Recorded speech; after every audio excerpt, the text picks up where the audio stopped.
Welcome to a brand new episode of Unpeeled. I'm LaMalfa. And I'm Lillian Northrup. Now for breaking news on the relief efforts for the recent hurricanes. Singer Taylor Swift donated $5 million in relief to those that are affected by Hurricane Helene and Milton. This is not the first time she has donated relief. Feeding America, a nonprofit organization that provides food to those in need, commended Swift for her generous donation. Last week, singer Dolly Parton partnered with Walmart to donate $12 million of relief to Hurricane Helene. At a press event, Parton sang, quote, "Helene, you came in here and broke us all apart," which is a parody of her hit song Jolene. Us here at Unpeeled send our thoughts to those affected by the hurricanes. And as the 2024 presidential election quickly approaches its end, Democratic candidate Kamala Harris has found a new way to connect with voters. She took a seat on the podcast Call Her Daddy with host Alex Cooper earlier this week, which discusses sexuality and offers advice to women. Cooper and Harris garnered 5 million live listeners, the second largest in the podcast's history. However, fans of Cooper's criticized her reporting, saying she was promoting Democratic propaganda. Harris's involvement in the podcast was part of a larger media blitz. She also appeared on The Howard Stern Show and The Late Show with Stephen Colbert, among others. Now, we know that Kamala Harris's biggest target in her campaign is about abortion and women reproductive rights, and I think that's why she stepped onto the podcast to speak more about it. Absolutely. Her campaign has been targeted towards Gen Z, but it's really important to note that watching traditional news on TV and listening to a podcast are two entirely different things. I mean, the people who are watching the news typically know who they're voting for already, whereas if you're listening to a podcast, there's a chance you're an undecided voter, which is crucial to this election. And speaking of the election, it's important for us to speak about the fact that Alex Cooper came online and said she invited former President Donald Trump to speak on the podcast as well, but he did deny the offer to come onto the podcast, which is a big point. Oh, absolutely. I mean, he was on another YouTuber's podcast, which have two totally different audiences, so it's really interesting to see that that was the case. I completely agree. And bassist and lead singer of the iconic band Kiss joined Dancing with the Stars as a judge for their hair metal night. Throughout the show, Simmons made uncomfortable comments about dancers' appearances and gave wild scores, leading to outrage online from dancers themselves. One of the comments made that night was to Disney star Chandler Kinney, where Simmons said, quote, "You fogged up my glasses. You moved me, not just with your gyrations, but with your beautiful face." Kinney's partner later responded saying, quote, "Hold up now. I have two little sisters. I heard it and I said, wait." It's clear Simmons won't be asked back to the show anytime soon. But Bravo is drafting some of the Kansas City Chiefs' wives and girlfriends for a new reality TV show. The cast has not been finalized, but there are talks that wide receiver Macaulay Hardman Jr. and his fiancée Shariah Gordon, as well as defensive tackle Chris Jones and his girlfriend Shiana Weathersby, made an appearance in these shows' pilot. Now, both have posted pictures with Taylor Swift on Instagram. However, Swift and Brittany Mahomes are not involved with the filming. The show will focus on Gordon and Weathersby's friend group and their life dating athletes. With friendships and footballs coming into play, the drama should keep the fans cheering. The drama is right. I mean, fans Absolutely. and viewers love these kinds of shows. They dive into these professional athletes' personal lives, and people eat that up. Absolutely, but I personally think this is a big cash grab.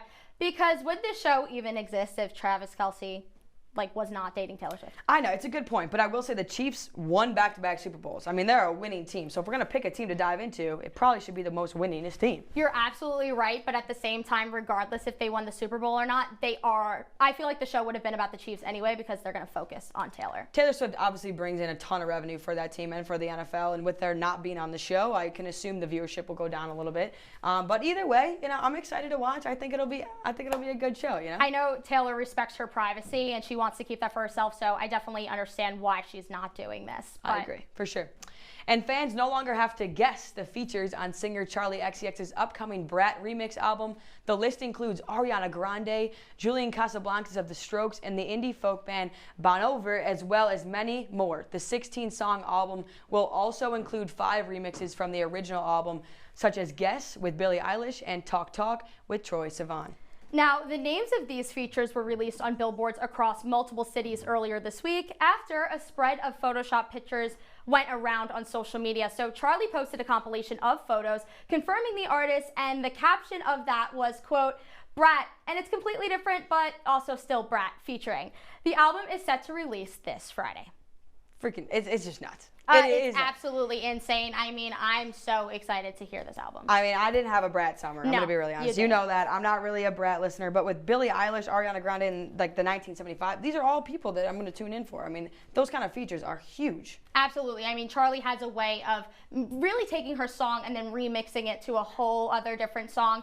And it's really interesting because I know you didn't have a Brat summer, but do you think that maybe she's taking this too far? And I do, in a way. I mean, there was a Brat summer, and it was huge, and everything was going on. People were loving it, but like a brawl? A brawl. Please don't step into my fall. I like the fall. I think about picking apples and having apple cider, and it's like, Brat is not in my playlist. No, I gotta be honest. Definitely a summer album, but nonetheless, I'm excited to listen to that song. For sure, I agree. It'll be a good time. When we return, Joker Folie à Deux sings the blues at the box office. And Orange fans stayed up late to watch a thriller. You won't want to miss it. Welcome to my house. Lately, not my happy place. Everybody's pretty tired of each other. The parents were not themselves. My little brothers were morphing into small creatures. The walls were closing in. Clearly, a case of too much family, too close, 24/7. And there's a lot of that going around right now. If this sounds like your house, try going someplace new. YourLifeYourVoice.org. You'll find lots of ideas to help you handle the family stresses of being confined to close quarters. YourLifeYourVoice.org. It might not get you out of the house, but it could help you find a little more breathing room.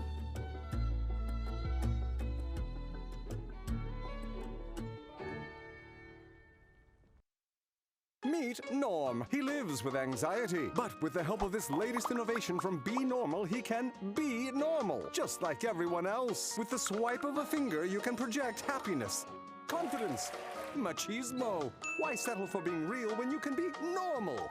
The Normal Maker. New from Be Normal. This item doesn't really work because there's no such thing as normal. We're all different. What we like, how our brains work. In fact, 1 in 5 of us live with mental illness. Don't filter who you are. Start by talking to someone you trust. And remember, there is no normal.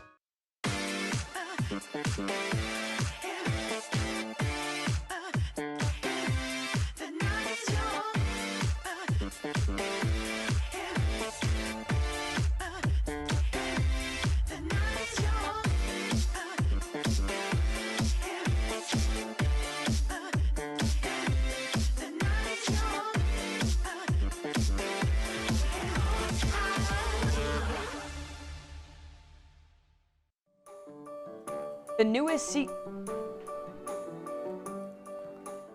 newest sequel to the Batman Joker franchise hit theaters this weekend. Our film reporter Sofia Zaninovich is here to tell us how even Joaquin Phoenix and Lady Gaga's charm couldn't save this movie from bad reviews. Sofia, tell me, what was the sequel all about? Yeah, so the second movie is called Joker Folie à Deux, and it follows the events of the first movie, but it goes into a little bit more detail. But this time, it's set to a musical.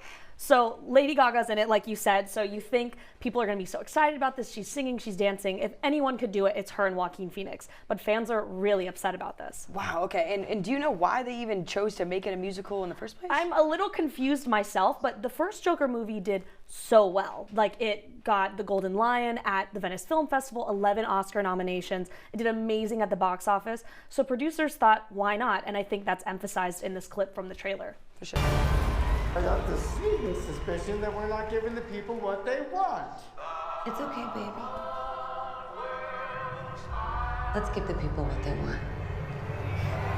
want. It's crazy. And what are the fans reacting to this? Yeah, so they're obviously upset. I mean, and it shows in the box office. There's $40 million was made last weekend, which sounds like a lot, but the first movie made $96.2 million. Oh, wow. So it's just a complete fan rejection. And websites like Critics Online, like CinemaScore, are giving this one of the lowest scores of 2024 of any movie released in 2024. So really, people are not liking it. They're leaving early.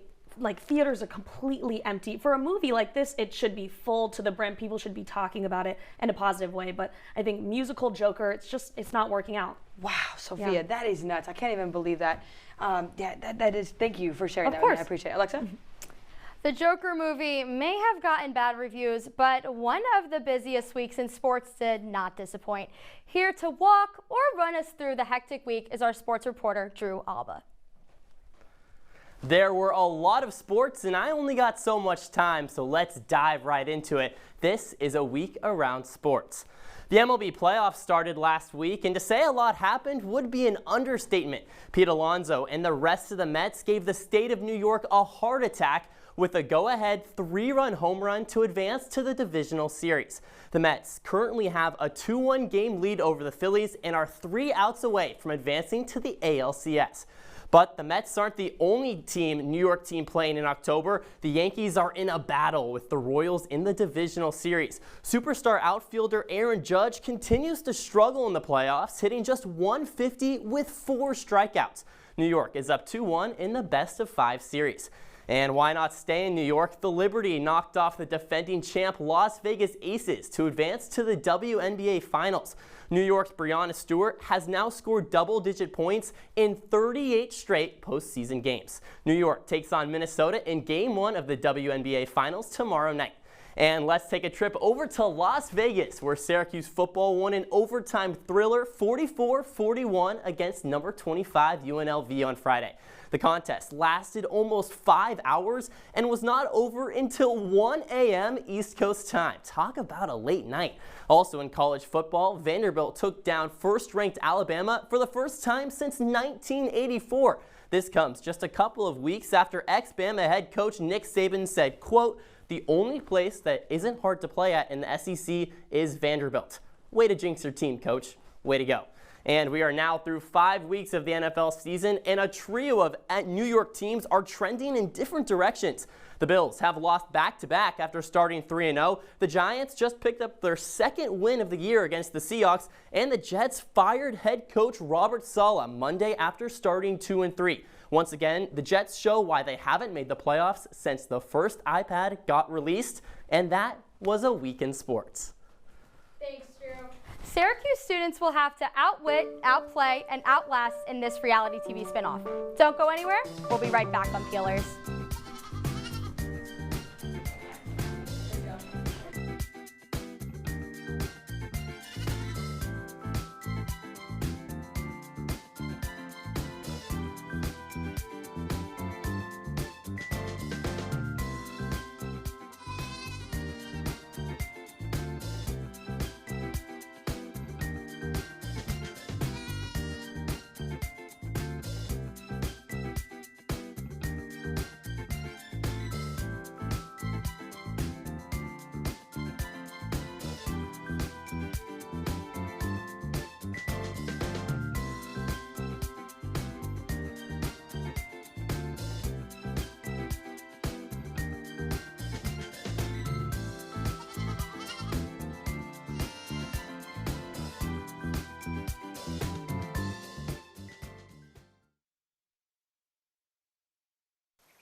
They'll test you. Try to break your will. But however loud the loudness gets, however many cheese puffs may fly, you're the driver, the one in control. Stand firm. Just wait. And move only when you hear the click that says they're buckled in for the drive. Never give up till they buckle up.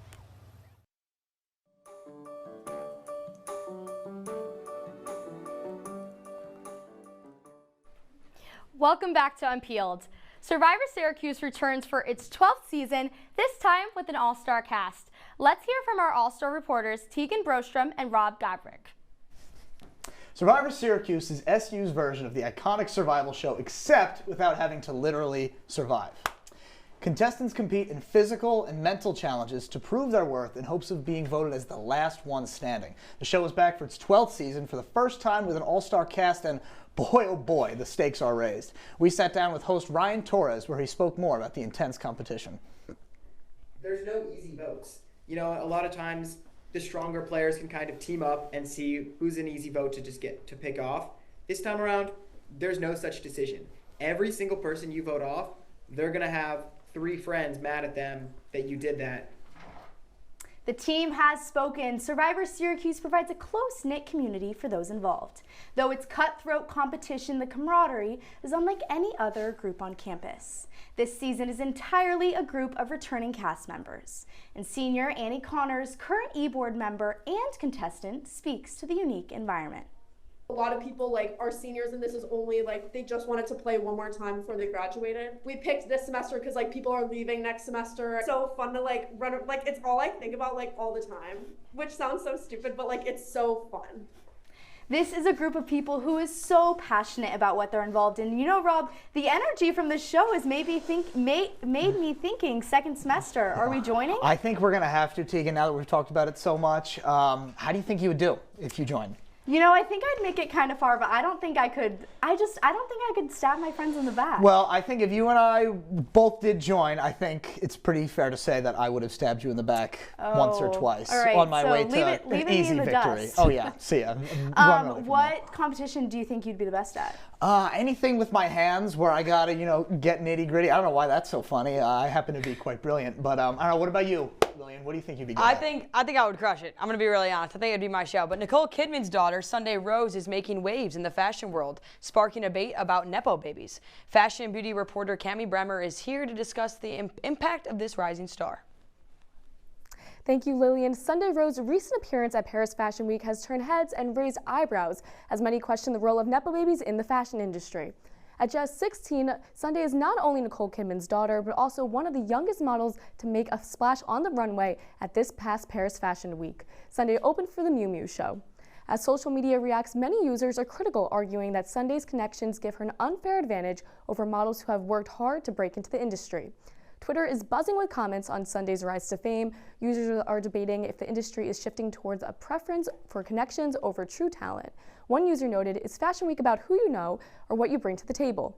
The dilemma is further complicated by the appearance of other Nepo babies who are also grabbed headlines, sparking even more discussion about the privilege in the modeling world. Real models are feeling the pressure as Nepo babies take the spotlight. Many are voicing their concerns that their hard work and dedication may no longer be enough to secure a place on the runway. One aspiring model expressed her disappointment, saying it's a struggle to get recognized when families of fame seem to have a head start. With the growing outcry for transparency in casting industries, insiders hope this trend prompts a revelation of what it means to be a fashion model.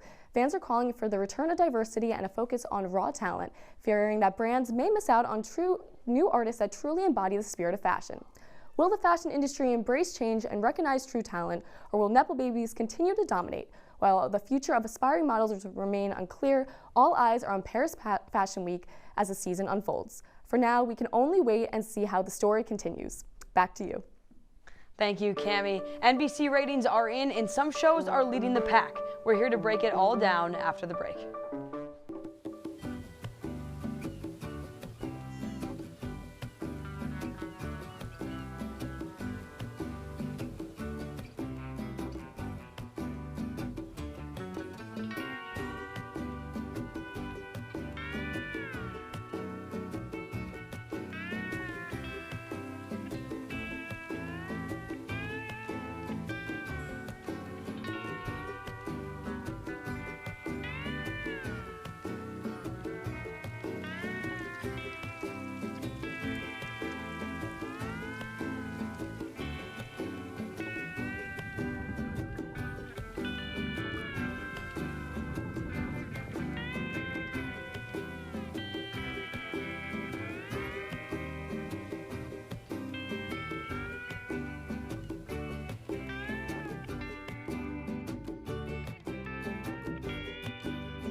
Stand is precise, no margin for error.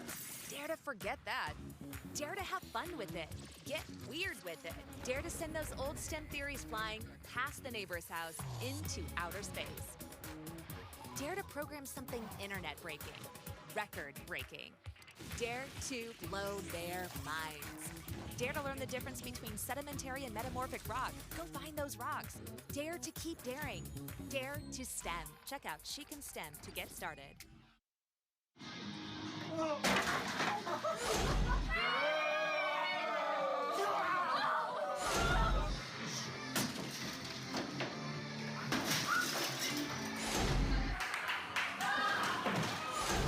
leaving. party fouls are pretty dumb. But if you decide to drink and drive underage, you could lose your license and your freedom. Underage drinking and driving. The ultimate party foul.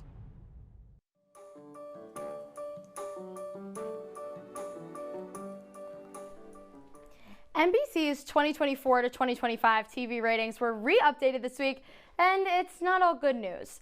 Our TV reporter Victoria Daly and industry reporter Ben Dietrich are here to break down the top shows and why ratings might not be as good as they hoped. So, Victoria, what shows had the highest ratings this past year? Yeah, Alexa, the top 3 scripted shows were not only all crime, but all produced by Dick Wolf and his production company, Wolf Productions. So a little drum roll for the top 3. We have Chicago Fire, followed by Chicago Med, and then Chicago PD wraps that all up. And the top unscripted shows were The Voice, followed by Dateline, NBC. The issue is that a lot of fans were not happy with these rankings, so now NBC, CBS is also following this, are letting fans go online and actually participating with the rating system online. But then this other issue is that even though these shows have topped the rankings, their viewership has declined from last season to this season. Yeah, that's really concerning. Ben, this is a decrease, and that's concerning for NBC. How are they reacting to this? Well, it is really concerning, Alexa, and it's not just NBC, it's pretty much every major cable TV network. 2023 was the first year that no cable TV network had a primetime audience of over 2 million viewers. Compare that to 10 years ago, where 6 networks had that total. For the age 18 to 49 demographic, only Dateline saw an improvement in viewership for NBC this year. Now, according to research, that demographic is spending more time doing things such as watching Netflix and YouTube as opposed to cable TV, and that's just because there are more ways to access content that they want through streaming or through social media, and networks are going to have to adjust, as journalist Yesenia Jimenez alluded to. Let's take a listen. We're incorporating like more short form videos, more social media type curated news feeds. So guys, which shows do you think have the best chance of surviving this? Yeah, I mean, it's not all bad news. Sporting events, specials, documentary, big news shows like 60 Minutes, I think are going to do just fine, Alexa. And I think reality TV is still going to bring in the fans. We have The Voice, America's Got Talent, and my personal favorite, American Ninja Warrior. So even though these scripted shows might be going down in viewership, I think unscripted shows and other types of shows are still going to bring in the fans. Absolutely. I think it's time that I give these a watch. One Direction is getting talked about again, and this time it's not because of a Wattpad story about members and being in a movie. Our pop culture reporter Sigourney Bell has the latest about the ex-boy band. Yes, Lillian, One Direction is back in the news, and no, it's not because they are announcing a reunion tour. It's actually because new exclusive drama has been confirmed, but first, let's start with some history. In 2016, One Direction officially split up. But 2 years ago, Liam Payne, an ex-member of the iconic boy band, went on Logan Paul's podcast Impulsive to talk exclusive details about his time as a member of the band. While on the podcast, he reveals he got into a physical altercation with another member backstage, but didn't reveal who. Liam said this. And there was one moment where there was an argument backstage, and one member in particular threw me up a wall. So I said to him, if you don't remove those hands, there's a high likelihood you'll never use them again. One Direction loyalist, I'm sorry to rub this in your face again, but don't get too sad because a year after the podcast released, Liam apologized about his polarizing comments and said to Variety magazine it was, quote, just a scramble to stay relevant. And speaking of a scramble to stay relevant, the reason why I'm talking about One Direction today is because Liam's ex-fiancée, Maya Henry, confirms it was Zayn Malik who pushed Liam up against a wall.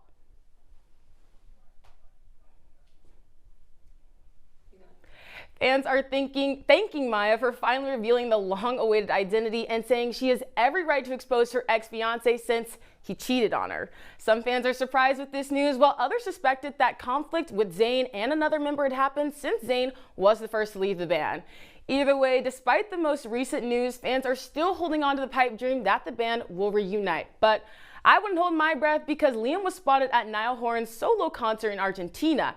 And instead of this being a cute little reunion, Liam attempted to steal Niall's thunder by taking pictures with fans and dancing. Dancing so much, actually, that concert security had to tell him to stop. I mean, there's only one direction this ex-band can go, and that's up. Well, that's all the news I have for you today. I'm your pop culture reporter, Sigourney Bell. Lillian? Sigourney, that is just nuts. But fashion fans are in for a dandy surprise. We'll break it all down when we return.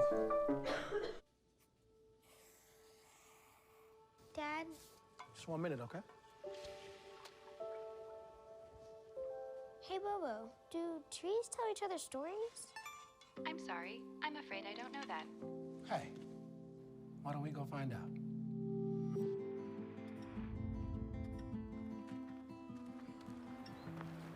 Listen. Do clouds take naps? I couldn't tell you.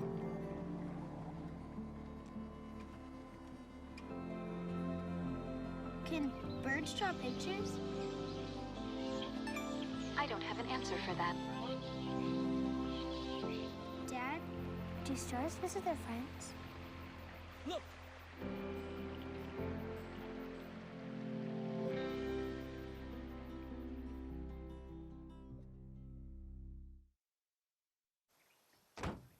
When they test you, stand firm and move only when you hear the seatbelt click that says they're buckled in for the drive. Never give up till they buckle up. Life doesn't always give you time to change the outcome. Prediabetes does. With early diagnosis, prediabetes can be reversed. Take the 1-minute prediabetes risk test today. Go to doihaveprediabetes.org.